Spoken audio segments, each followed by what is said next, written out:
Till now we have seen various SDLC models, that is software development lifecycle models. Now it's time to compare different models.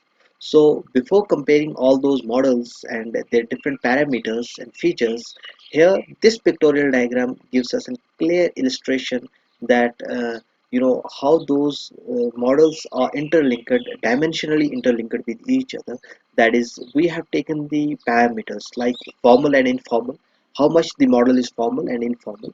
So, and then we have taken the parameters like sequential and evolutionary. Okay, so in this sequential, that means we have to go stepwise. Okay, there is no iteration, no cycle, no parallelism. So like in the waterfall models, we have to complete first step, then next, then third, and so on. Okay, there is no way to come back to the previous stage. And in the evolutionary, there are cycles. So we can come back to the previous stages at different levels. And also there's incremental system, that means we can work simultaneously upon the different stages. So there is the parallelism. Okay, so here you can see that formal and informal. That formal, we have to strictly go through certain rules and regulations, but here there is no necessity things. We just have to focus upon the final goals, and somehow if we can do it with the help of team members at home, at office, or any in any ways, but we have to do that very thing. So it ultimate focus upon the final goals.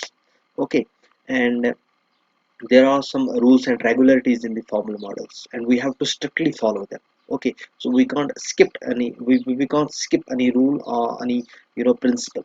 And here you can see that waterfall model and V model, they lies on the same line. That means their sequentiality, their sequential concept is same. Okay, so but their formality is like V model is more formal than waterfall model. And you can see here these models are the evolutionary models. So there are the cycles, iterations are there, so parallelisms are there. So you can see them here. Okay, so then comes these models, that is RUP, Scrum, and extreme programming, that is XP. Okay, so these models are more you know these models are agile models. So what is agile models? So we will discuss them when we will study the agile system. Basically, agile model is not actually a model itself, but there are some principles that we must follow them. Like we have to give the more priority to the customer. Okay, so whichever model is giving more priority to the customer will fall under the agile system. And then we have to focus upon the more and more practices and works rather than reading the documentaries. So all of those principles, there are certain level of principles, so we have to follow those principles. And these are the some models that shows us that how we will follow those principles. So about the agile system, we will study them in later videos. So right now this much information is enough.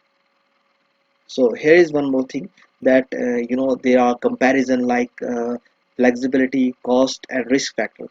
So with these factors, we can see that what value falls under each model. That for spiral model, you can see that it's less flexible, but its cost is high and its risk is very low. So in the same way, I have mentioned a full detailed chart about the different comparison, and I have linked it below. And in the resource section, you can check it out, and you can see that file and resources. So the different models are being compared over, and a lot of factors there.